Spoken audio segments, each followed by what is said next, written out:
Smooth Jungle. ¿Cómo están, amigos? Estamos en nuestras entrevistas Jungle View. El día de hoy tenemos a Francisco Díez-Canseco, presidente del partido Perú Nación, presidente del Consejo por la Paz, exdiputado, pionero en la agroexportación de quinoa orgánica y abogado. ¿Cómo está? Bienvenido. Bien, felizmente, gracias.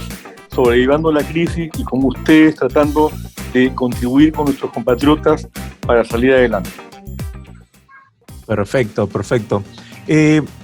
¿Cuál es su opinión sobre la gestión del presidente Martín Vizcarra durante esta pandemia, ¿no?, del COVID-19? Mire, yo creo que aquí hay varias cosas que tenemos que considerar antes de entrar directamente al tema de la gestión. En primer lugar, el tratamiento que se le ha dado a la pandemia en todo el mundo ha sido haciendo camino al andar. Vemos el caso de Suecia, que es excepcional, el éxito de Corea del Sur, que sin embargo parece que tiene ahora un rebrote, etcétera, etcétera. Aquí en el Perú se está haciendo camino al andar, se han copiado muchas cosas del extranjero y yo creo que parte del problema central es que no se han adaptado a la realidad peruana. Sobre este tema quisiera hacer de repente, en breve, un pequeño paralelo entre el caso sueco y el caso peruano. En segundo lugar, el sistema de salud del Perú estaba colapsado antes de la pandemia. Sí. El presidente Vizcarra anunció que iba a construir 80 hospitales, optimistamente no construyó uno solo. Pero detrás de eso, yo los he visitado, tenemos los paquidermos, los elefantes blancos de Jaén, de Tumbes, del Cusco, etcétera, fruto de la corrupción existente durante tantos años en el Perú, que nos ha dejado con hospitales que nunca se pudieron inaugurar y en los cuales se invirtió un montón de plata. Y en tercer lugar, un tema central, a mí me parece que el enfoque que se ha dado, es que el nuestro es un país donde conviven 44 culturas y 46 lenguas, en donde no hay conexión alguna entre un aymara y un machingüenga, en donde en Puno tenemos creo que ya 390 casos, apenas 390 casos, mientras que hay 1.000 muertos en Loreto. Son idiosincrasias diferentes. Se ha debido dar normas específicas para cada, no solamente no para nuestras diferentes etnias. ¿Por qué en Puno, en el sur de la Sierra Peruana, o en Cajamarca hay tan pocos casos? Porque en Puno las comunidades campesinas, yo trabajo en Puno, en quinoa, hace 35 años, conozco muy bien la región, se han autoaislado, no dejan entrar a foráneos y tampoco retornar a quienes migraron a otros lugares del país y ahora quieren regresar a la seguridad de sus comunidades. Y por otro lado, en el caso de Cajamarca, si bien las mineras quisieron establecer un centro cuarentenario en una vieja mina cerrada que sirve como escuela en Hualgayoc, las rondas campesinas se negaron a esto, pero se han encargado de que la gente se quede en su casa, que las mayores de 60 o 65 años o la gente que tiene vulnerabilidad por enfermedades no salga a la calle. Y están controlando a través de lo que yo llamo una respuesta del pueblo organizado. Eso no ocurre en la idiosincrasia de Piura, donde hubo largas colas para comprar chelas, no ocurre en la idiosincrasia gregaria de nuestros hermanos loretanos, y eso no lo entendió el gobierno desde un comienzo y espero que lo empiece a entender a partir de ahora. Claro. Ahora, una de las cosas, señor Díez-Canseco, que se ha empezado a plantear desde uno u otro sector, inclusive viendo ejemplos de otros países, es hacer una cuarentena por sectores, por regiones, focalizada. Le entiendo que usted es uno de los partidarios de que sea esta alternativa, entonces. Yo diría, más allá de regiones, haría una cuarentena de acuerdo a la idiosincrasia de los pobladores. Como le decía, un puneño que mide el tiempo no como nosotros los occidentales, sino en función de sus apus, y lo va midiendo por las estaciones, no por horas, minutos, semanas o meses, piensa en forma totalmente distinta a usted o a mí. Entonces hay que adaptarse a esa idiosincrasia, pero felizmente ellos mismos ya se están autodefendiendo, ya han hecho el aislamiento social por su cuenta, como lo han hecho los ronderos cajamarquinos, ¿no? Eso es lo que hay que entender, las diferentes idiosincrasias, más que las diferentes regiones que hay en el Perú. Claro, y esa realidad que es distinta, claro, de Loreto con Puno, por ejemplo, que usted menciona que es completamente distinta, ¿se pudo haber previsto al inicio de la pandemia? ¿O es una cosa que, como es una cosa completamente nueva, que un virus nos meta en casa a todos, recién, digamos, de experimentar unas primeras medidas, el gobierno ahora puede tomar otras distintas a las que tomó en un inicio, ya conociendo la realidad actual, ¿no? Sí, yo creo que se está haciendo camino al andar. Yo no creo que haya una intencionalidad negativa de parte del gobierno. Hay que aceptarle al gobierno que está haciendo camino al andar como en otros países, pero que lamentablemente ha copiado esquemas que no se podían copiar. Es como que escucho por ahí a alguien que dice, copiemos el sistema sueco. Imposible en el Perú. En Suecia la población confía en un Estado paternal que, si bien les detrae 70% de impuestos en la base de sus rentas, les da seguridad desde que nacen hasta que mueren. Creen en el Estado y hay una integración social que tampoco existe en el Perú. Entonces, esto tendrá que irse adaptando y espero que lo hagan ahora. Tenemos que ir reflexionando. Claro, sí, y yo quisiera agregar algo que me parece muy importante dentro del espíritu crítico que hay que tener. Yo recuerdo mucho la frase del padre Panelú en el libro de Camus titulado La peste, sobre la peste en Orán, ciudad de la cual él era originario en el norte de África, donde dice, se está con la peste o se está contra la peste. No hay posiciones intermedias. Los que están en posición intermedia están a favor de la peste. Hay que criticar con espíritu constructivo, hay que sumar, no restar. Hay que ver la forma en que el presidente Vizcarra se abra a otros técnicos, a otras personas en este país de toda la sangre, para que todos podamos aportar nuestro grano de arena en lo que es evidentemente una tarea común a todos los peruanos. Perfecto, señor Díaz Canseco. Y bueno, también queríamos tocar otro tema antes porque usted sabe que el tiempo en las redes es veloz, tenemos que ir avanzando. También está ese tema de que se han repartido recursos a los municipios para que ellos mismos a su vez otorguen víveres, canastas a sus vecinos, ¿no? Hemos visto que tanto en Lima, en varios distritos como en provincias se han venido repartiendo recursos. Sin embargo, la Contraloría ha detectado ciertas irregularidades justamente en esta entrega de víveres, que es fundamental porque hay mucha informalidad, mucha gente que no está saliendo a trabajar porque lo hacía y vivía del día a día. ¿Cómo ve usted esta entrega de recursos del Estado a los municipios y los municipios a su vez a sus vecinos, ¿no? Que parece que no está siendo del todo transparente, ¿no? Y la herencia es la siguiente. En los dos periodos municipales anteriores se registró que más o menos un 92 a un 95% de los alcaldes estaban acusados de actos de corrupción. Lo mismo ocurría con la mitad de los gobernadores regionales. Eso en estas últimas elecciones no ha cambiado. No me extrañaría que en los próximos años tengamos un 80-90% de alcaldes sinvergüenzas y ladrones, porque hay que llamarlos por su propio nombre, que están aprovechándose del dinero del pueblo. En segundo lugar, hay una tremenda ineficiencia. Hay una tremenda ineficiencia porque hay la carencia de algo que yo he planteado muchas veces, que es la necesidad de crear, como hay en Francia, una Escuela Nacional de Administración Pública, para crear funcionarios preparados que estén debidamente seleccionados y que puedan atender no solamente al gobierno central, sino también a las regiones y a los municipios.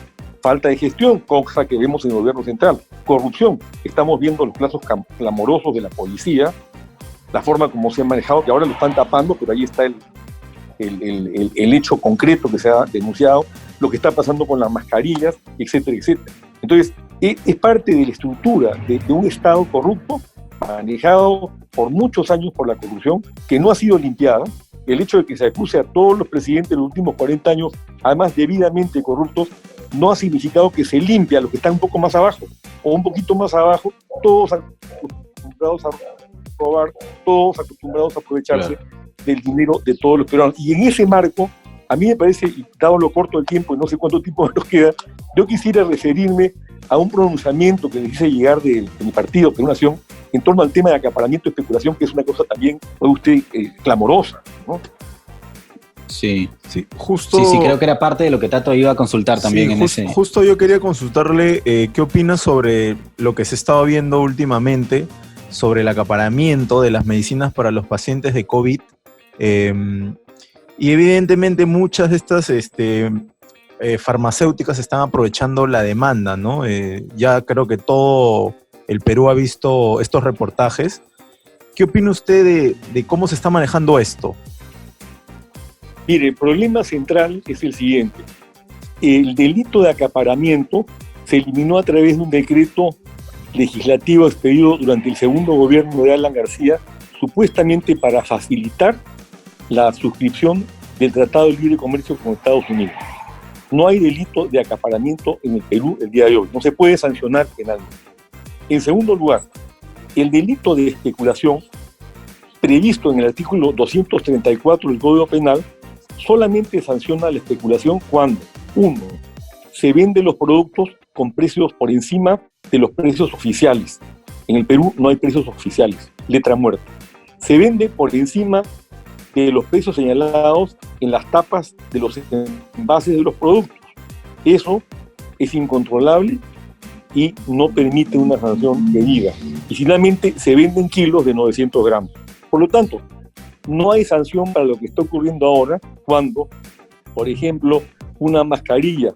Yo lo puedo decir porque lo conozco directamente, porque nosotros, como usted sabe, yo trabajo hace 35 años promoviendo la producción de quinoa orgánica en el Perú. Y tenemos una planta de procesamiento donde compramos mascarillas hace 20 años. Pagábamos por las mascarillas 13 centavos. Las mismas que hoy se venden a 2 soles y que se han llegado a vender a 4 soles. Eso se llama especulación. No es sancionable por el Código Penal por la forma como el código está redactado. La propia Indecopi se ha declarado incapaz hace 3 o 4 días de accionar en esa dirección, porque aquí se pretende establecer una suerte de libre comercio en un mercado que no es libre. El libre comercio es cuando hay libre competencia, cuando no hay una situación de emergencia como aquella por la cual estamos atravesando. Y además, finalmente, en el Perú hay una economía social de mercado sancionada en el régimen económico de la Constitución que permite al Estado intervenir en temas centrales como la salud, la educación, el empleo y la infraestructura. Y nada de eso se cumple. Entonces nosotros estamos planteando la necesidad de que se modifique el artículo 234 del Código Penal, que se establezca debidamente el delito de especulación y que, por supuesto, también se sancione el delito de acaparamiento que ha sido eliminado del Código. Ahora, es curioso que, como usted dice, no hay una regulación clara sobre este tema, a pesar de que hace poco, cuando hubo el fenómeno del Niño Costero, hubo una situación muy similar, ¿no?, en la cual se subieron los precios del agua y etcétera, ¿no? Y sin embargo no hemos aprendido la lección, ¿no? Claro, lo que pasa es que los teóricos neoliberales consideran que el libre mercado es un mercado que debe liberarse totalmente, pase lo que pase. Y esto yo quiero recordarle, por ejemplo, un ejemplo, un hecho de un país que es por excelencia capitalista como Estados Unidos. Cuando se produjo el crack del 29 en Estados Unidos, el presidente Hoover, republicano, dijo: este es un problema del sector privado, 70% de desempleo. Entró Roosevelt, que era demócrata, que hay un libro famoso que se llama Roosevelt, traidor a su clase, en donde Roosevelt dice: señores, ahora el Estado tiene que intervenir para levantar la economía. Empezó a inyectar dinero, a hacer obra pública, y se produjo un hecho que a mí me parece significativo. Cae el precio del petróleo tejano a $1 el barril, y no sabían qué hacer los petroleros. Entonces los llamó Roosevelt y dijo: cierren los pozos. No quisieron hacerlo, mandó a la policía de Texas a cerrar los pozos. El precio subió a $6 el barril, y por supuesto regresaron los petroleros a hacerle una estatua a Roosevelt por el favor que les había hecho. Entonces hay ocasiones en las cuales yo no soy partidario de la intervención estatal, soy un empresario privado, pero hay que reconocer que la codicia humana lleva a la necesidad de que el Estado, que no tiene por qué intervenir en el sector privado, intervenga en ocasiones para regular este tipo de situaciones. O sea, ¿usted cree que se deben regular precios, que el gobierno debería regular los precios de ciertas cosas en una situación de crisis como esta? Claro, el gobierno tiene que... Ahora, ¿cómo puede el gobierno regular? Hacer lo que hizo Roosevelt, o lo que han hecho en Corea del Sur, que importe pues 5 millones de mascarillas. Las mascarillas N95 se pueden conseguir. O sea, que no haya escasez de los productos de los cuales hay alta demanda y están subiendo los precios. Claro, y que lo suelta el mercado a precios comerciales, pero precios comerciales tampoco regalando, con el margen respectivo. Y por otro lado, que se modifique el Código Penal para sancionar a los especuladores y acaparadores. Por ejemplo, con los guantes, en este momento hay escasez de guantes en Lima y se dice que el barco llega a fin de mes. Y los guantes, que antes nosotros los comprábamos a 6 soles 50, los 50 pares, hemos llegado a pagar 70 soles. Eso se llama especulación y también se llama acaparamiento. Y eso debe ser sancionado penalmente con toda la severidad del caso, porque se está jugando no solamente con el bolsillo, sino con la vida de millones de peruanos. Sí. Claro. Ahora ya, para ir terminando con la entrevista, doctor, porque el tiempo es cruel, hablaba usted, claro, usted es un empresario privado, pero también, bueno, tiene participación, ha tenido algunas postulaciones para ser parte también del sector público, para tener alguna cargo de elección popular, entonces, digamos, conoce ambos lados. Y también se ha venido hablando en las últimas semanas sobre la posibilidad de que haya un impuesto para los ricos, por decirlo de alguna manera, para que justamente ese dinero vaya en favor de quienes ahora en esta situación no tienen pues cómo sustentarse, ¿no? ¿Qué opina usted respecto a esa propuesta? ¿Le parece buena? ¿Le parece mala? ¿Se debe evaluar? Mire, me parece divertida. En primer lugar, porque el título que le ha puesto Rocío Silva Santisteban a su proyecto de ley es Impuesto a las Grandes Fortunas.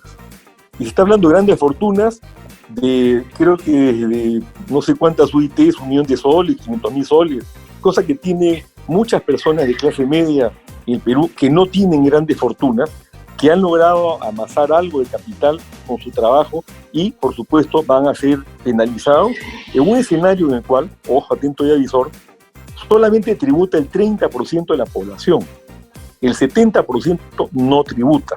O sea, cuando no se habla hay de una presión, claro, cuando se habla de una presión tributaria del 14% que se aplica a toda la población de Perú, se está hablando de una ficción, porque en realidad ese 14% significa un 42% para el 30% que está tributando. Entonces, yo creo que más allá de eso, lo que se tiene que hacer son varias cosas que hemos planteado nosotros también. Número 1, limitar el sueldo de los parlamentarios. ¿Por qué no se autoelimina su sueldo la distinguida y generosa señora Rocío Silva Santisteban? Que reciban sueldo por concurrencia a estas sesiones virtuales que están realizando, que sea equivalente a la concurrencia al Pleno del Congreso y que puede ser lo mismo que reciben ahora 15.000 soles. Segundo, que les eliminen todas las joyerías que tienen, todas. No se han eliminado una sola joyería hasta ahora y no lo van a hacer. Eso estoy absolutamente convencido, porque la señora Silva Santisteban y el sector que ella representa están acostumbrados a mamar, por supuesto, de la teta estatal. En tercer lugar, que se reduzcan los sueldos de los funcionarios públicos. En cuarto lugar, ¿no es cierto?, dentro de todo este contexto, que se amplíe la base tributaria para que paguen impuestos por lo menos parte de ese 70% que utiliza la estructura del Estado, los impuestos que paga el otro 30% y que no paga un centavo. En ese momento yo diría así, pongamos el impuesto a las grandes fortunas, que Rodríguez Pastor, que tiene 5.000 millones de dólares, se moje pues con un poco, ¿no? Pero antes distribuyamos la recaudación de esa manera.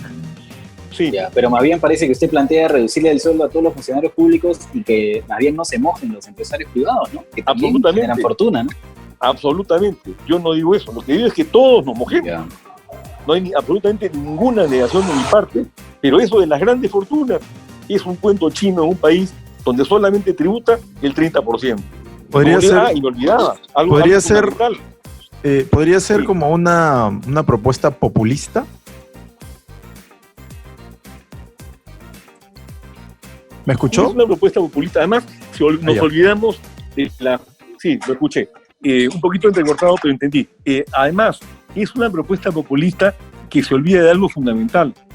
Las ONGs a las cuales pertenece privilegiadamente la señora Silva Santisteban, que no pagan impuestos. Están absolutamente exoneradas de impuestos. Y ahí el 70% de los ingresos de esas ONGs que supuestamente luchan en defensa de los derechos humanos y contra la pobreza en el Perú, se van en viáticos, en gastos, en hoteles de primera clase y en sueldazos.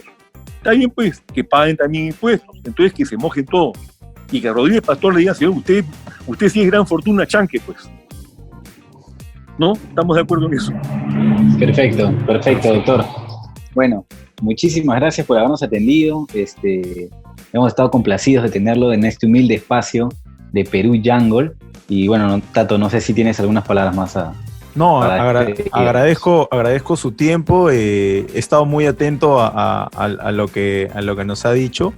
De todas maneras, realmente les agradezco, ha sido muy interesante. Creo que, como lo dije al comienzo, y creo que en eso estamos todos de acuerdo, hay que sumar, no restar. Hay que criticar con ánimo constructivo, no con ánimo destructivo.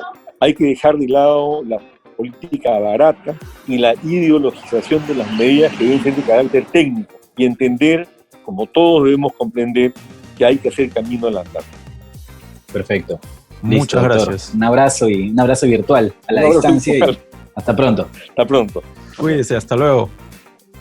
También cuídate. Gracias. Hasta luego. Peru Jungle.